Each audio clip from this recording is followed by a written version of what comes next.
Yaga. How you doing today? What's new on the agenda for you? Did you go for a walk? Did you tidy your place? On your walk after the final discard, and I feel for you if you're going through this, you're going to find there's going to be a lot of thinking, a lot of ruminating, a lot of going over what happened. Could I have done things this way? Could I have done things that way? What if I didn't say this? What if I didn't do that? Literally, there is.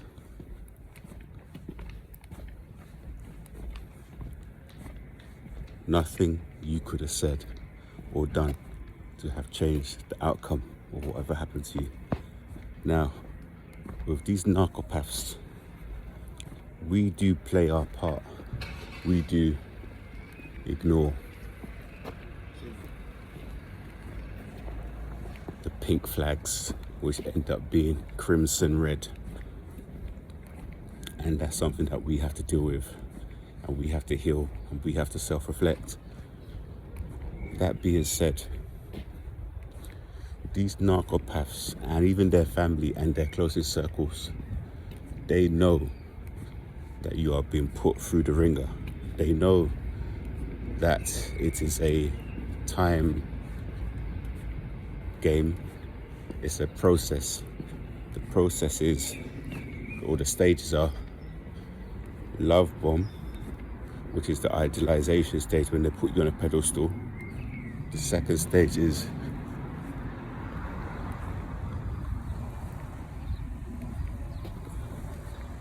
devalue, and the third stage will be to discard, and the fourth stage will be to hoover, to scoop you back up, to repeat the process all over again.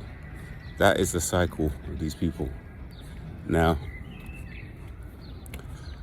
if you think about anyone who has any antisocial, maladaptive mental illness or possession, I would advise you to let them deal with their stories, let them deal with their issues, while you contemplate over yours. You will think to yourself, what have I just been through? Now, if you watched the post yesterday, we were talking about learning by your head and your heel, learning by experience or learning by memory. At times, as I was explaining the story to you, I was thinking about the process and what had occurred, and I found that I could not remember the names of the piece parts or materials or the what we used to do our jobs. And this is one of the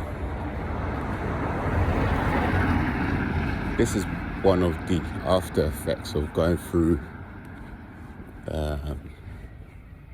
narcissistic abusive relationships or situations. The workplace that I left was a toxic workplace.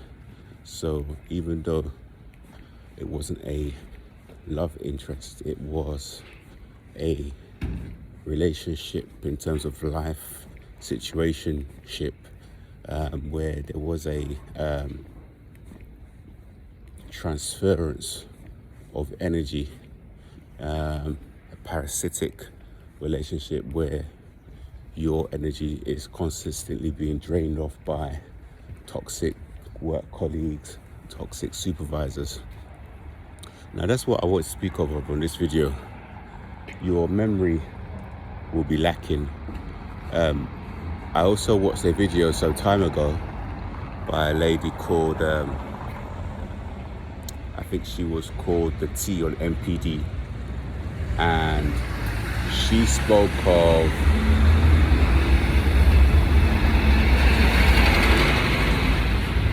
she likened narc abuse to allowing someone to move into your house, and as they move into your flat, they rearrange your furniture. So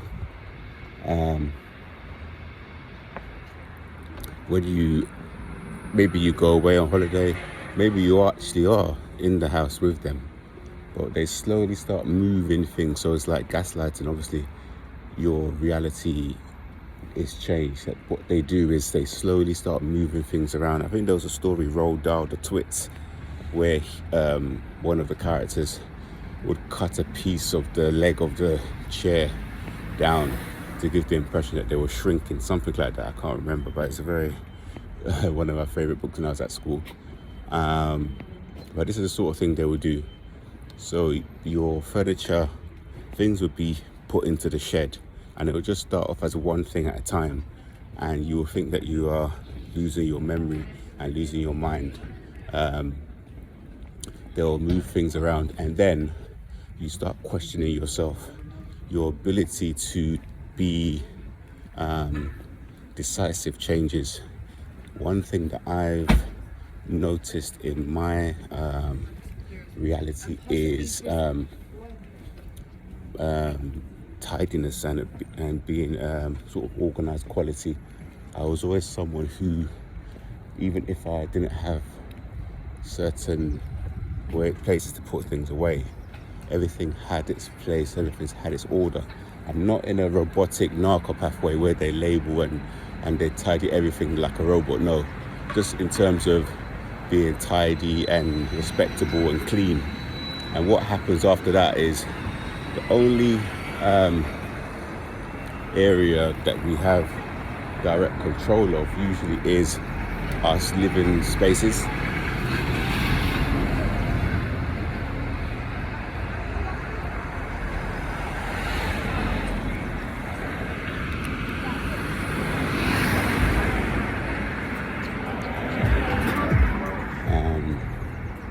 So in a sense, what we start doing is we leave things to become disorganized or messy, and that messy or disorganization is our own small area that we're able to have dominion over. So this is something that's going to happen. So one thing is your memory, second is your space, how your space is. Another is your hobbies. Your hobbies will be affected. You will have less time to spend on your hobbies. Your mind will be really dealing with all of the back and forth mental gymnastics, being on the hamster wheel, texts, break to continue discards and getting back together.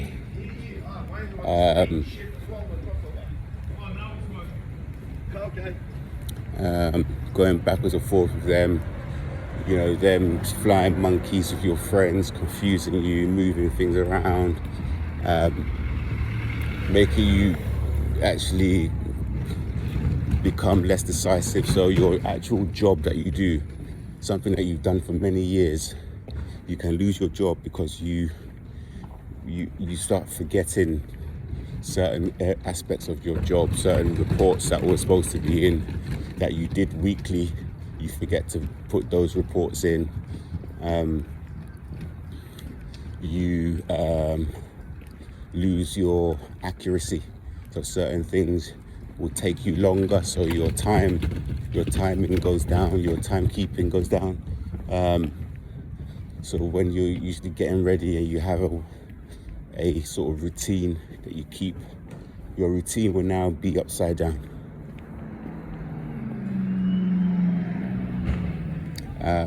So these are the things to look out for, guys. I just wanted to make a video on this because I remembered this as I was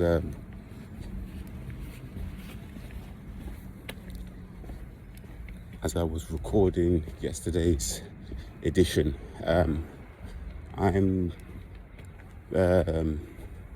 When I worked with my hands, I came able to perfect the tasks. I was able to get the muscle memory, so I was able to sit in a long time, sit in the same place, for a long time and focus on the task at hand without breaking back on, my concentration. And the muscle memory in my hands, I could almost get to the point where I could be thinking of something different while still being able to do the job effectively. All of that goes, guys, all of that dies. You get to the stage where now doing very basic tasks, you have to actually focus, you have to really meditate on washing dishes, tidying, making your bed. You have to break things down. You have to actually go back to the basics. That would be my advice actually when you're going through this. Try your best not to ruminate too much over what happened. Go back to the basics, tidy your room, starting just a small corner of the room, then move on to the bigger house, bigger flat, your garden, start gardening, get out in nature, and you'll slowly regain your confidence, you'll slowly regain your memory, and that way you'll be able to move forward in a positive way.